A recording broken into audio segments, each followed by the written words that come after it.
Hello students. So in the part 5 video part 4 நம்ம என்ன பார்த்தோம்? Yes, course of the war பார்த்தோம் இல்லையா? So causes, course எல்லாம் பார்த்தாச்சு. இப்போ we have come to the end of the first world war topic. இதுல result பத்தி நம்ம analyze பண்ண போறோம். Armistice and Treaty of Versailles, Paris Peace Conference, அதுக்கப்புறம் provisions of the treaty, fallout of the first world war. So இந்த first world warனால இந்தியாவுக்கு என்ன மாதிரியான ஒரு இம்பாக்ட் இருந்தது? ஸோ இதெல்லாம் தான் இந்த வீடியோவில் நம்ம பார்க்க போகிறோம். லெசனுக்குள்ளே போகலாமா?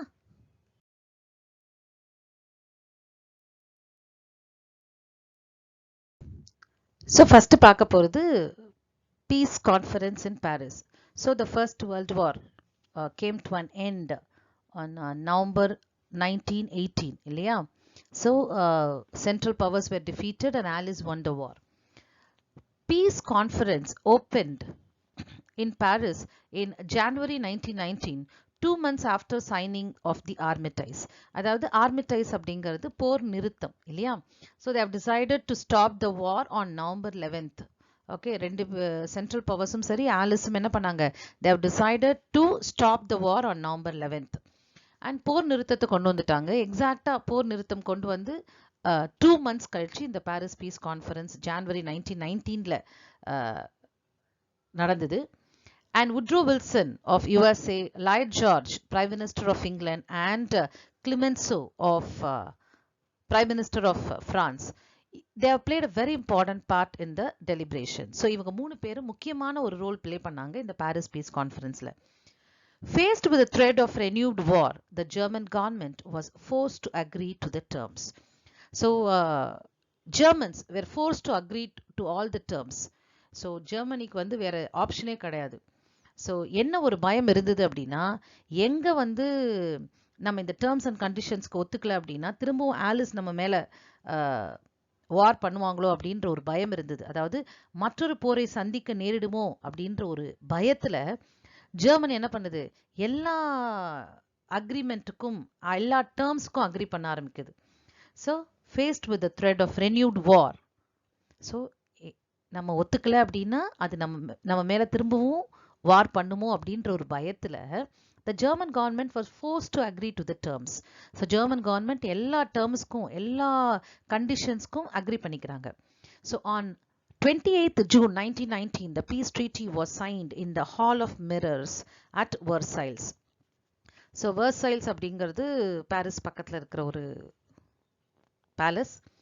அந்த பேலஸில் ஹால் ஆஃப் மிரரில் June 28th 1919ல இந்த Paris piece treaty was signed. So June 28th அப்படின்னோடனே நமக்கு கண்டிப்பாக ஒரு இன்சிடென்ட் ஞாபகம் வரும். அதே June 28th 1914ல தான் இந்த சண்டையே ஆரம்பிச்சது இல்லையா? Francis Ferdinand, Crown Prince of Austria, and his wife Isabella was killed, assassinated by a Serbian lad இல்லையா? Exactly on June 28th. So on the same day, June 28th, 1919, அது 1914, இது 1919, the Paris Peace Treaty was signed in the Hall of Mirrors at Versailles. So இதில் உங்களுக்கு என்ன கொஸ்டின்ஸ்லாம் கேட்பாங்க அப்படின்னா, so யாரெல்லாம் who played a very important role in the Paris Peace Conference? So Woodrow Wilson of USA, Lloyd George of England, and Clemenceau of France. So இந்த மூணு பேர் எழுதினாலே உங்களுக்கு 2 மார்க் கொஸ்டினில் கேட்கலாம். தென் பாரிஸ் பீஸ் கான்ஃபரன்ஸ் ட்ரீட்டி எப்போ sign ஆச்சு அப்படின்னா ஈஸியாக டேட்டை ஞாபகம் வச்சுக்கலாம். ஏன்னா இமீடியட் காசும் இதே டேட் தான், பட் த இயர் மட்டும்தான் மாறும் இல்லையா? அது 1914, இது 1919. ஸோ பாரிஸ் பீஸ் கான்ஃபரன்ஸ் நம்ம டைம் லைன்லேயே மார்க் பண்ணுவோம் இல்லையா? பாரிஸ் பீஸ் கான்ஃபரன்ஸ் 1919 அப்படின்னு. ஸோ இந்த பிக்சரை பார்த்தீங்க அப்படின்னா this picture was taken at the time of Paris Peace Conference. So the important delegates who attended the Paris Peace Conference was given there. So இதில் பார்த்தீங்கன்னா தெரியும், இந்த சேரில் உட்காந்துருக்கிற அந்த 3 பேர் தான் they have played a very important role in the Paris Peace Conference, right? And பக்கத்தில் பார்த்தீங்க அப்படின்னா you have a newspaper cutting. The treaty signed, war over. Wilson leaves Paris. Sails Sunday. Germans pledged to act in good faith. So these are the news headlines in those days on the Paris Peace Conference. Sign பண்ணும்பொழுது these are the headings. So next very important paragraph question. It's a very important book back and repeated book back questions for the public exam. Terms of the Treaty of Versailles. So in the Versailles Treaty oda terms la enna அப்படிங்கறத பார்க்க போறோம். You have 10 points. All the 10 points are very important and very important paragraph question also. So first point, Germany was found guilty of starting the war and therefore was to pay a reparations for the losses suffered. All central powers were directed to pay war indemnity. So first point, Germany was found guilty of starting the war. So போரை தொடங்கிய குற்றத்துக்காக, என்ன போர் start பண்ணதே யாரால? ஜெர்மனியால தான் இல்லையா? So போரை தொடங்கிய அந்த மிஸ்டேக்காக ஜெர்மனிக்கு என்ன பண்றாங்க? போர் இழப்பீடு, அதாவது they have to pay reparation for the losses suffered. So losses were there on both the sides. ஆலிஸும் நிறைய லாஸ் பண்ணாங்க, சென்ட்ரல் பவர்ஸும் நிறைய லாஸ் அவங்க சைடும் இருந்தது.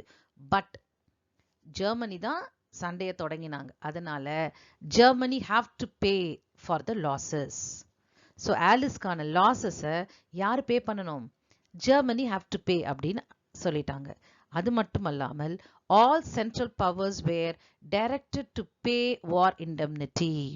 ஸோ ஜெர்மனி மட்டும் இல்லை, இது எல்லாம் யாரெல்லாம் சேர்ந்து பண்ணணும்? சென்ட்ரல் பவர்ஸ்ல எந்தெந்த கண்ட்ரி எல்லாம் அந்த சென்ட்ரல் பவர்ஸ்ல சேர்ந்து சண்டை போட்டாங்களோ அவங்க எல்லாமே they have to pay a war indemnity. War indemnity na compensation for the war, compensation for the loss. And second one, German army was to be limited to 1 lakh men. A small navy was allowed. So அதுக்கு முன்னாடி German ஆர்மியை பார்த்தோம் அப்படின்னா பல லட்சங்கள் கொண்ட ஒரு மிகப்பெரிய ஒரு ஆர்மி ஃபோர்ஸா இருந்தது, ஆர்ம்டு ஃபோர்ஸா இருந்தது இல்லையா? ஆனா இப்ப என்ன பண்ணிட்டாங்க? ஸோ ஜெர்மன் ஆர்மியில 1,00,000 பேர் தான் இருக்கலாம், 1,00,000 சோல்ஜர்ஸ் தான் இருக்கலாம், அதுக்கு மேல இருக்கக்கூடாது. And they can also maintain a small navy. So சின்ன அளவில் ஒரு நேவல் ஃபோர்ஸை அவங்க மெயின்டைன் பண்ணிக்கலாம், அவ்வளவுதான் அனுமதி அவங்களுக்கு. அதுக்கு மேலே அதை என்ன பண்ணக்கூடாது? இன்க்ரீஸ் பண்ணக்கூடாது. ஸோ 1 lakh ஆர்மி மென் தான் அங்கே இருக்கணும் ஆர்மியில். And small navy can be allowed, அவ்வளோதான். And union of Austria and Germany was forbidden. அதாவது திரும்பவும் எக்காரணத்தை கொண்டும் ஜெர்மனியும் ஆஸ்ட்ரியாவும் ஒன்னா சேரக்கூடாது, சரியா?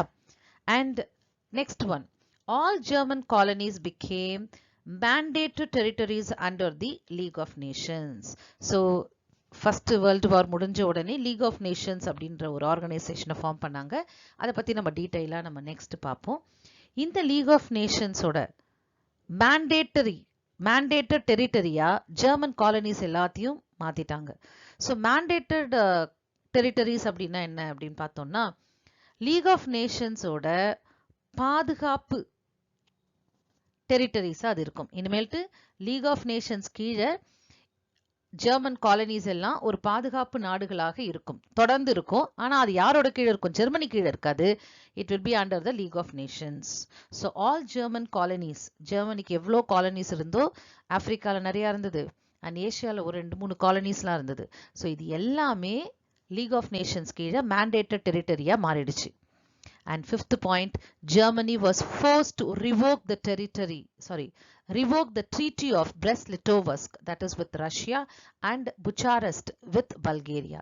So it's very easy to remember. Bucharest, Bulgaria. Brest-Litovsk with Russia. இது வந்து உங்களுக்கு match the followingல கேட்கலாம், one wordல கேட்கலாம், ரைட்டா? சரி, இந்த ஜெர்மனி அதுக்கப்புறம் வேற என்ன கண்டிஷன்ஸ்லாம் ஆலிஸ் ஜெர்மனி மேல போட்டாங்க அப்படின்னு பார்த்தோம்னா, ஏற்கனவே because of the Russian revolution which occurred in the year 1917, Russia withdrew from the First World War by signing the Treaty of Brest-Litovsk with Russia, இல்லையா? ஸோ இந்த ட்ரீட்டியை சைன் பண்ணிட்டு, அதாவது Brest-Litovsk அப்படின்ற ஒரு ட்ரீட்டியை சைன் பண்ணி ஜெர்மனியோட சைன் பண்ணிட்டு போர்லேருந்து வெளில வந்துடுச்சு ரஷ்யா. அதே மாதிரி பல்கேரியாவும், ஸோ பல்கேரியாவும் புச்சாரெஸ்ட் அப்படின்ற ஒரு ட்ரீட்டியை ஜெர்மனியோட சைன் பண்ணிட்டு போர்லேருந்து வெளில வந்துடுச்சு. ஸோ இந்த ரெண்டு ட்ரீட்டியையும் வாபஸ் வாங்க சொல்லிட்டாங்க. So Germany was forced to revoke, அதாவது இந்த ரஷ்யாவோட செஞ்சுக்கிட்ட ஒரு ட்ரீட்டியையும் பல்கேரியாவோட செஞ்சுக்கிட்ட இந்த ஒரு ட்ரீட்டியையும் திரும்ப பெற்றுக்கொள்ள ஜெர்மனி வற்புறுத்தப்பட்டது. So Germany was forced to revoke. So திரும்ப இதை வாங்கினோம், இனிமேல்ட்டு அந்த ட்ரீட்டி செல்லுபடி ஆகாது அப்படின்னு சொல்லிட்டாங்க. 6th point, Alsace and Lorraine was returned to France. So ஏற்கனவே நம்ம பார்த்துருக்கோம், இந்த பிரான்ஸ் வந்து இந்த சண்டையில் கலந்துக்கிட்ட மெயின் ரீசனே என்ன அப்படின்னு பார்த்தோம்னா, to get back this territory இல்லையா. So the France wanted to get back this territory which France had lost during the Franco-Prussian War 1870. 1870ல ஜெர்மனி கிட்ட இந்த ரெண்டு டெரிட்டரியும் அது இழந்துருச்சு இல்லையா. So France always wanted to get back these two territory. இங்க இருக்கு பாத்தீங்க அப்படின்னா இந்த லாவெண்டர் கலர் அண்ட் எல்லோ கலர்ல இருக்கு பாருங்க, இதுதான் அல்சேஸ் அண்ட் லொரைன். ஸோ இந்த ரெண்டு டெரிட்டரியில வந்து they are very rich in mineral deposits. So இந்த ரெண்டுமே யார்கிட்ட இருந்தது அப்படின்னு பார்த்தோம்னா ஜெர்மனி எடுத்துக்கிச்சு 1870. So France wanted to get back these. அதனால தான் இந்த சண்டேல ஃப்ரான்ஸ் கலந்துக்கிட்ட ஒரு காரணமும், நிறைய காரணம் இருக்கு, அதுல ஒரு முக்கியமான காரணம் அப்படின்னு சொன்னோம்னா France wanted to get this Alsace and Lorraine. So at the end of the First World War, Paris Peace Conferenceல Versailles Treaty sign பண்ணும்போது பிரான்ஸுக்கு நினைச்சபடியே இந்த Alsace and Lorraine கிடைச்சிருச்சு, திரும்ப கிடைச்சிருச்சு. Return to France. These two territories were returned to France by Germany. So அடுத்தது 7th point பாருங்க. The former Russian territories of Finland, Estonia, Latvia and Lithuania were to be independent. So இது எல்லாமே Russian territory, right? இது எல்லாமே Germany கிட்ட இருந்தது.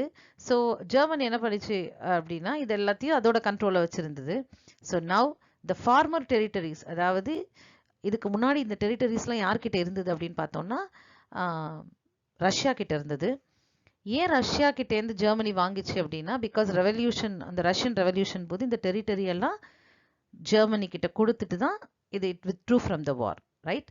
So இந்த territories, the former Russian territories Finland, Estonia, Latvia, Lithuania were to be independent. So இங்க இருக்கு தெரியுதா உங்களுக்கு, எஸ்டோனியா, லாட்வியா, லித்துவேனியா. இதுக்கு மேல இருக்கிறது, இதுக்கு மேல இருக்கிறது தான் ஃபின்லாண்ட். ஸோ இந்த 4 டெரிட்டரியுமே ஒரு இண்டிபெண்டன்ட் டெரிட்டரியா டிக்ளேர் பண்ணிட்டாங்க. So 8th point பார்த்தோம்னா, Northern Schleswig was given to Denmark and some small districts to Belgium. So இங்க இருக்கிறது தான் டென்மார்க், இங்க கீழே இருக்கிறது பாத்தீங்க அப்படின்னா this is Germany, right? So இந்த ஜெர்மனிக்கு மேல இருக்கிற இந்த Northern Schleswig இருக்கு இல்லையா, அது இதுதான். ஸோ இதை வந்து டென்மார்க் கிட்டையும் சின்ன சின்ன டிஸ்ட்ரிக்ட்ஸை இதை வந்து பெல்ஜியம் கிட்டையும் கொடுத்துட்டாங்க. ஸோ பெல்ஜியம் அப்படிங்கிறது இந்த இடத்துல இருக்கிறது, இந்த கீழே இருக்கிறது. ஏன்னா பெல்ஜியமை கிராஸ் பண்ணி தானே போனாங்க, யாரை அட்டாக் பண்றதுக்கு, பிரான்ஸ் அட்டாக் பண்றதுக்கு, ஜெர்மனி இல்லையா. ஸோ ஸ்கெல்ஸ்விக் அப்படிங்கிறது இங்க, அதாவது டென்மார்க்கு கீழே இருக்கிற டெரிட்டரி, சரியா. ஸோ இந்த நார்தர்ன் ஸ்கெல்ஸ்விக்கை மட்டும் டென்மார்க் கூட சேர்த்துக்கிட்டாங்க அண்ட் சின்ன சின்ன டிஸ்ட்ரிக்ட்ஸ் எல்லாத்தையும் பெல்ஜியம் கிட்ட கொடுத்துட்டாங்க. So 9th point, Poland was created. So Poland அப்படின்ற ஒரு புது நாடு என்ன பண்ணாங்க, கிரியேட் பண்ணாங்க. ஸோ போலண்ட்றது எங்க இருக்கு பாருங்க, இந்த இடம் தான். Can you see this? ரஷ்யாவுக்கு பக்கத்துல இருக்கிறது. ஸோ இதை எப்படி கிரியேட் பண்ணாங்க அப்படின்னு பார்த்தோம்னா, ஜெர்மனிலேருந்து கொஞ்சம் டெரிட்டரி, தென் லித்துவேனியாலேருந்து கொஞ்சம் டெரிட்டரி, ரஷ்யாலேருந்து, ஆஸ்திரியாலேருந்து கொஞ்சம் டெரிட்டரி எல்லாத்தையும் எடுத்து ஒரு நியூ கண்ட்ரியை கிரியேட் பண்ணாங்க and that is Poland. And 10th point, the Rhineland was to be occupied by the Allies.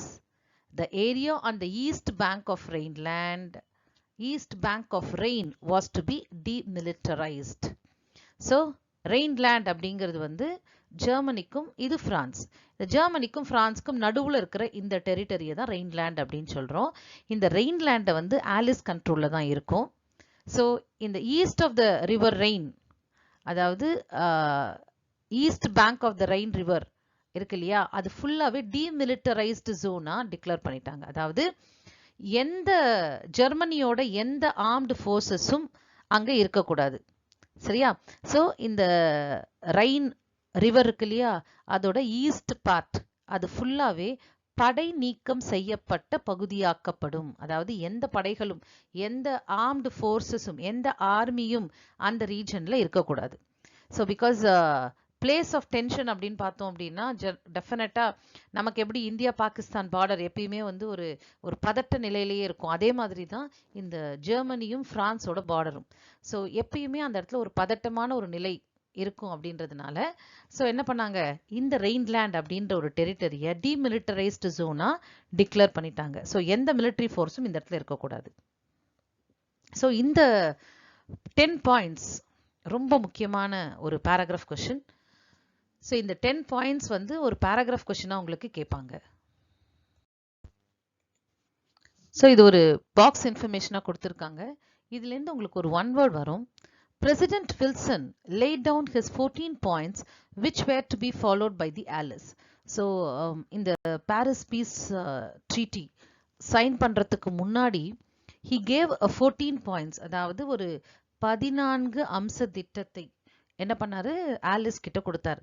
So இதை பேஸ் பண்ணி நம்ம என்ன பண்ணலாம், ஒரு ட்ரீட்டி சைன் பண்ணலாம் அப்படின்ற மாதிரி ஒரு சஜஷன் கொடுத்தாரு. Of course on the basis of this 14 points only all the terms of the treaties were formed.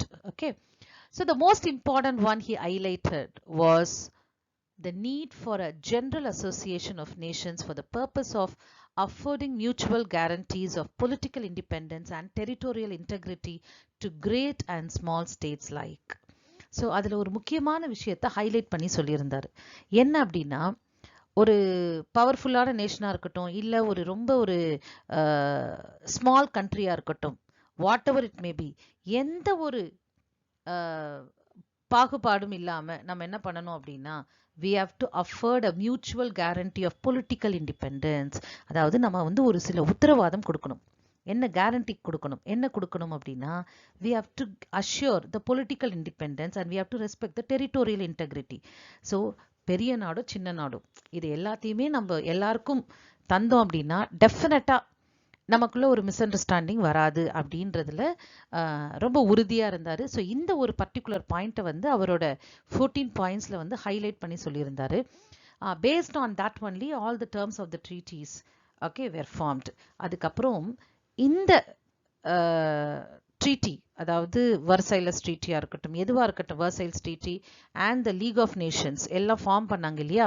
So இது எல்லாமே கிட்டத்தட்ட அவரோட சஜஷன்ஸ் அப்படின்னு கூட நம்ம சொல்லலாம். ஸோ இதை வந்து President Wilson laid the 14 points. So who gave suggestions or who gave the 14 points, okay, அது மாதிரி ஏதாவது கேட்கலாம், ஒன் வேர்டில் கேட்கலாம் உங்களுக்கு. ஸோ இந்த மாதிரி கொஸ்டின்ஸ் இந்த 14 பாயிண்ட்ஸ் உட்ரோ வில்சன். ஸோ இது வந்து மேட்ச் த ஃபாலோயிங்கில் வரலாம். ஸோ இது வந்து ஒன் வேர்டில் உங்களுக்கு அடிக்கடி கேட்கக்கூடிய ஒரு கேள்வி. ஸோ நெக்ஸ்ட் நம்ம இது வரைக்கும் நம்ம வெர்சைல்ஸ் ட்ரீட்டியோட டேர்ம்ஸ் பார்த்தோம் இல்லையா. ஸோ அடுத்தது பார்த்தோம்னா, separate treaties were drawn up and signed by the allies with Austria, Hungary, Bulgaria and Turkey. So தோத்து போன எல்லா சென்ட்ரல் பவர்ஸோடையும் தனித்தனியாக ட்ரீட்டி சைன் பண்ணாங்க ஆலிஸ். ஸோ ஜெர்மனியோட பண்ணது நம்ம ஏற்கனவே பார்த்தோம், வெர்சைல்ஸ் அப்படின்ட்டு.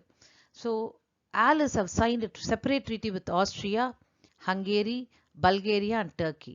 So the treaty with Turkey, that is Treaty of Sevres, though accepted by the Sultan, failed because of the resistance of Mustafa Kamal Pasha and his followers. So அப்போ வந்து சுல்தான் was a ruler. அதாவது first world வரும்போது Turkey ஆட்சி செஞ்சவங்க யாருன்னா சுல்தான்.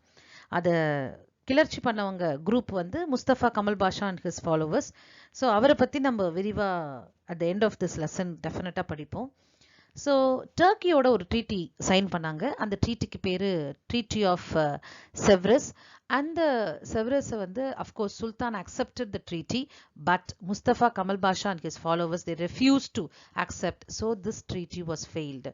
So பக்கத்தில் இருக்கிற ஃபோட்டோ பார்த்தீங்க அப்படின்னா, this was the conference where they have signed a separate treaty with the defeated nations like Austria, Hungary, Bulgaria and Turkey.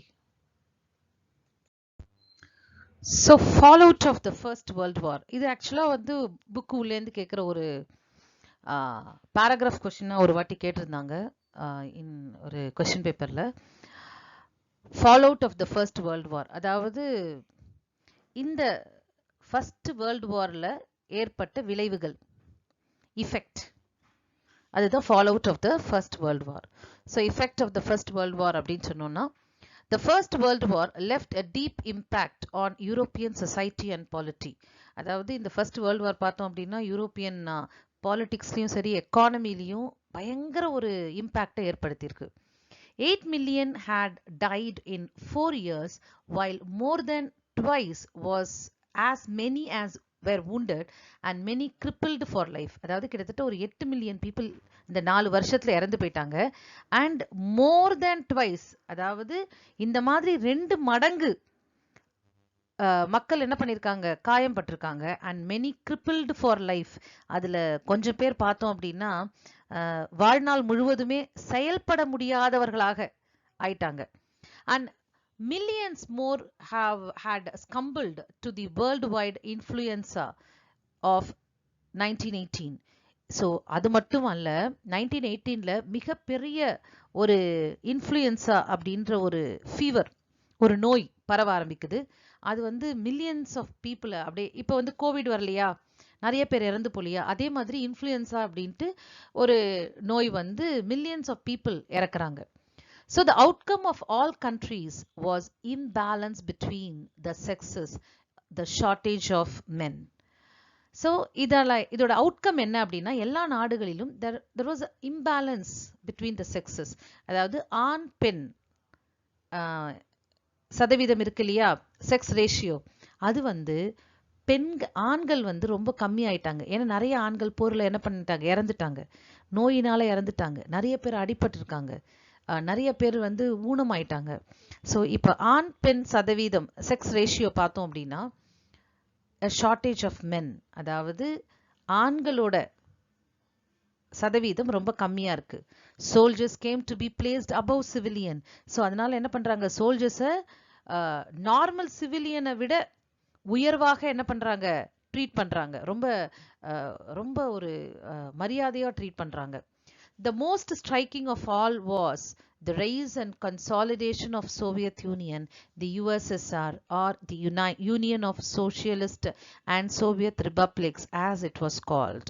So இதுல முக்கியமான ஒரு விஷயம் என்ன அப்படின்னு பார்த்தோம் அப்படின்னா, இந்த சோவியத் யூனியன் அப்படின்னு சொல்றோம் இல்லையா, அதோட ஒருங்கிணைப்பு, கன்சாலிடேஷன். ஸோ இந்த சோவியத் யூனியன் என்ன ஆகுது, மிகப்பெரிய ஒரு நாடாக உருவாகுது. அதுதான் ஒரு முக்கியமான ஒரு இஃபெக்ட் அப்படின்னு சொல்லலாம் ஃபர்ஸ்ட் வேர்ல்டு வார்க்கு அப்புறம். And America entered the war as a debtor country, but it emerged as a money lender to the world in the aftermath war. அதாவது இந்த வார்க்குள்ள நம்ம வந்து அமெரிக்கா எப்படி நுழைஞ்சதுன்னு பார்த்தோம் இல்லையா, after the Lusitania incidents, right, 1917ல தான் உள்ள வந்தது. அதுக்கு முன்னாடி வரைக்கும் they supply only men and material. So இந்த கடன்பட்ட ஒரு நாடாக இந்த சண்டைக்குள்ள நுழைஞ்ச ஒரு அமெரிக்கா, இந்த சண்டைக்கு அப்புறம் பார்த்தோம் அப்படின்னா உலகத்துக்கே கடன் கொடுக்கிற ஒரு நாடாக மாறி போச்சு. ஸோ எவ்வளோ ஒரு டேர்னிங் பாயிண்ட் பாரு அமெரிக்காக்கு. அமெரிக்கா பிகம் சூப்பர் பவர், அப்படி வளர்ந்து கொண்டு இருக்கு. So America entered the war as a debtor country, but it emerged as a money lender to the world in the aftermath of the war. So சண்டை ஆரம்பிக்கும் போது ஒரு கடன்பட்ட நாடா அவங்களுக்கு ஏதாவது பண்ணணும் அப்படின்ற மாதிரி ஒரு கிராட்டிடியூடோட இருக்கணும் அப்படின்றதுக்காக சண்டைக்குள்ள நுழைஞ்சி சண்டை போட்டுது. ஆனால் சண்டை முடிஞ்ச உடனே அதோட கை ஓங்கி என்ன ஆகுது, அந்த உலக நாடுகளுக்கே கடன் கொடுக்கிற ஒரு நாடாக, மற்ற நாடுகளுக்கு கடன் கொடுக்கிற ஒரு நாடாக மாறிடுச்சு. ஸோ இது இந்த ஒரு 8 பாயிண்ட்ஸ், இந்த 7 பாயிண்ட்ஸ் எழுதினாலே 5 மார்க்ஸ். இது வந்து effects of the first world war. இது புக்கு உள்ளேருந்து கேட்குற ஒரு பேராகிராஃப் கொஸ்டினாக கேட்பாங்க. ஸோ அடுத்தது நம்ம பார்க்க போகிறது very important person, Mustafa Kemal Pasha. இது வந்து ஒரு முக்கியமான ஒரு 2 மார்க் கொஸ்டின். இந்த 2 மார்க் எழுதினாலே you will get 2 marks. So Mustafa Kemal Pasha played a remarkable role for Turkey's rebirth as a nation. So Turkey வந்து மறுபடியும் ஒரு நாடாக உருவாகிறதுக்கு முக்கியமான ஒரு ரோல் பிளே பண்ணவர் தான் Mustafa Kemal Pasha. And Kemal Pasha modernised Turkey and changed it out of all recognition. அதாவது என்ன பண்ணார் அவர் அப்படின்னு பார்த்தோம்னா, ஒரு துருக்கியை எப்படி ஆக்கினார் அப்படின்னா, he modernized Turkey. அதாவது ஒரு துருக்கியை நவீனமயமாக்கினார். அது மட்டும் இல்ல, changed it out of all recognition. அதாவது எதிர்மறையான அங்கீகாரத்திலிருந்து மாத்தினார். அதாவது டர்க்கியை வேற மாதிரி பார்த்தவங்க, ஒரு நெகட்டிவா பார்த்தவங்க எல்லாரும் இப்ப பாசிட்டிவா பார்க்க ஆரம்பிக்கிறாங்க. So he changed the outlook of Turkey. So changed it out of all recognition. So எல்லாரும் எப்படி நினைச்சிருந்தாங்களோ அந்த அவுட்லுக் அவர் என்ன பண்ணாரு, மாத்தி அமைச்சார். So Mustafa Kemal Pasha, he played a very important role in Turkey's rebirth as a nation. So திரும்பவும் Turkey ஒரு நாடாக மாறியதுக்கு முக்கியமான காரணமே அவர்தான். And he modernized Turkey, and not only that, he changed it out of all recognition. So இது ஒரு முக்கியமான ஒரு 2 mark question and அடிக்கடி கேட்கக்கூடிய 2 mark question. So இவர்தான் முஸ்தபா கெமல் பாஷா. ஸோ நெக்ஸ்ட் நம்ம பார்க்க போகிற இம்பார்ட்டன்ட் டாபிக் வந்து இம்பேக்ட் ஆன் இந்தியா. அதாவது ஃபர்ஸ்ட் வேர்ல்டு வார் என்ன மாதிரியான ஒரு இம்பேக்டை இந்தியா மேலே ஏற்படுத்தியது அப்படின்றது தான். இது வந்து புக்கு உள்ளேந்து கேட்குற ஒரு பேராகிராஃப் கொஷின் பேப்பர்ஸில் கேட்டிருக்காங்க. ஸோ இதில் நீங்கள் முக்கியமாக ஒரு 8 பாயிண்ட் எழுதினா போதும். இந்த 8 பாயிண்ட் ரொம்ப ஈஸியாக இருக்கிற பாயிண்ட் தான். ஸோ இதை நீங்கள் மீனிங் புரிஞ்சு படிச்சுக்கிட்டாலே ஈஸியாக இருக்கும். The First World War had a significant impact on India. So முதல் உலக போர் இருந்தது இல்லையா, ஃபர்ஸ்ட் வேர்ல்டு வார், அது மிகப்பெரிய ஒரு இம்பேக்டை இந்தியா மேலே ஏற்படுத்தியது. The British recruited a vast contingent of Indians to serve in Europe, Africa and West Asia. அதாவது இப்போ சண்டை நடக்குது இல்லையா, பிரிட்டிஷ் ஆர்மிக்கு நிறைய சோல்ஜர்ஸ் தேவையா இருந்தது. அதனால இந்தியர்கள், அதாவது இந்தியன்ஸை எல்லாரையுமே என்ன பண்ணாங்க, இங்கேருந்து ட்ரெயின் பண்ணி யூரோப்புக்கு, ஆப்ரிக்காவுக்கு, வெஸ்ட் ஏஷியாவுக்கு அனுப்பி பிரிட்டிஷ் ஆர்மியில் போர் செய்ய வச்சாங்க. After the war, the soldiers came back with the new ideas which had an impact on the Indian society. So சண்டை முடிஞ்சு இந்த இந்தியன் சோல்ஜர்ஸ்லாம் நம்மளோட நாட்டுக்கு வந்தபோது they have brought a very new ideas. நிறைய ஐடியாஸ், அவங்க எப்படி சண்டை போடுறாங்க, ஒரு விஷயம் வேணுன்றதுக்காக எப்படி போராடுறாங்க அப்படின்ற ஒரு ஐடியாஸோட என்ன பண்ணாங்க, இந்தியாவுக்கு வந்து அந்த ஐடியாஸை இந்தியன் சொசைட்டியில் பரப்ப ஆரம்பிச்சாங்க. And India contributed 250 million in cash, over 125 million in loans. So எவ்வளோ செலவுக்காக நம்ம கொடுத்துருக்கோம் அப்படிங்கிறது தான் முக்கியம் இல்லையா. ஸோ எவ்வளோ பணம் வந்து நம்ம யாருக்காக செலவு பண்ணியிருக்கோம். ஸோ இந்த சிம்பிள் ஒன்று கொடுத்துருக்காங்க இல்லையா, அது வந்து pound simple. Okay, so 230 million pound அப்படின்னு சொல்லணும். ஸோ 230 மில்லியன் பவுண்ட் இன் கேஷாக கொடுத்துருக்கோம் நம்ம. ஓவர் 125 மில்லியன் பவுண்ட் வந்து லோனா இந்தியா கொடுத்துருக்காங்க, அதாவது வார் எக்ஸ்பென்சஸ்க்காக, போர் செலவுக்காக. And India also sent war material, அதாவது சண்டைக்கான பொருட்களை நம்ம என்ன பண்ணியிருக்கோம், இங்கேருந்து பிரிட்டனுக்கு அனுப்பியிருக்கோம். அதோட வேர்த் எவ்வளோ இருக்கும் அப்படின்னு பார்த்தோம்னா 250 மில்லியன் பவுண்ட்ஸ் வேர்த் ஆஃப் மெட்டீரியலை நம்ம ஆலிஸ்க்கு அனுப்பியிருக்கோம். ஸோ இதெல்லாம் இந்தியாவிலேருந்து அனுப்பப்பட்ட பொருட்கள். இவ்வளோ செலவு என்ன பண்ணியிருக்கோம், இந்தியன்ஸ் பண்ணியிருக்கோம். யாருக்காக, ஆலிஸ்க்காக. ஸோ இவ்வளோ பணத்தை செலவு பண்ண இந்தியாவுக்கு என்ன மிச்சம் அப்படின்னு பார்த்தோம்னா, this cost enormous economic distress, நம்மளோட பொருளாதாரம் ரொம்ப பாதிப்படைஞ்சது இதனால. And there were grain riots as poor people looted the shops. So எங்கே பார்த்தாலும் தானியங்களுக்கு மிகப்பெரிய பற்றாக்குறை ஏற்பட்டது. அதனால என்ன பண்ணாங்க, கடைகளை சூறையாட ஆரம்பிக்கிறாங்க. And towards the end of the war, India too suffered under the worldwide epidemic of influenza. So India மட்டும் தப்பிச்சிடுமான்னு அந்த இன்ஃப்ளூயன்ஸாலேருந்து. ஸோ உலகம் முழுக்க பரவிய அந்த இன்ஃப்ளூயன்ஸா அப்படின்ற ஒரு எபிடமிக்ல இந்தியாவும் பாதிப்படைஞ்சது. நிறைய பேர் இதனால பாதிப்படைஞ்சாங்க. So the war condition led to the rise of home rule movement in India. So இந்த சண்டையின் போது தான் ஆனி பெசன்ட் அவர்களும் பாலகங்காதர் திலக்கும் ஹோம் ரூல் மூமெண்ட் அப்படின்ற ஒரு மூமெண்ட்டை ஸ்டார்ட் பண்ணாங்க இந்தியாவில். The Congress was reunited during the war. So இந்த சமயத்தில் தான் காங்கிரஸும், அந்த வார் நடந்துட்டு இருக்கிற போது தான் காங்கிரஸோட எக்ஸ்ட்ரீமிஸ்ட் மாடரேட் அவங்க 2 பேரும் என்ன பண்ணாங்க, இணைஞ்சிட்டாங்க. And India and Indians had taken an active part in the war, believing that Britain would reward India's loyalty. So இந்தியாவும் சரி, இந்திய மக்களும் சரி என்ன பண்ணாங்க, ஆக்டிவாக இந்த சண்டையில் பிரிட்டிஷ்க்கு சப்போர்ட் பண்ணி போரிட்டாங்க. ஆனால் என்ன ஒரு எண்ணத்தோட போரிட்டாங்கன்னா, இந்த சண்டை முடிஞ்ச உடனே கண்டிப்பாக பிரிட்டிஷ் என்ன பண்ணுவாங்க, நம்மளோட லாயல்ட்டியை பாராட்டி நமக்கு ஏதாவது தருவாங்க அப்படின்ற ஒரு நம்பிக்கையில் என்ன பண்ணாங்க, that is Britain definitely would reward India's loyalty. நம்மளோட ரொம்ப நம்பிக்கையாக இருந்தோம் இல்லையா, நம்ம ரொம்ப சப்போர்ட்டிவாக இருந்தோம் இல்லையா பிரிட்டனுக்கு. ஸோ அந்த சப்போர்ட்டிவாக இருந்த நம்ம லாயலாக பிரிட்டனுக்கு இருந்ததை கண்டிப்பாக அப்ரிஷியேட் பண்ணி நமக்கு ஏதாவது ஹெல்ப் பண்ணுவாங்க அப்படின்ற ஒரு நம்பிக்கை இருந்தது.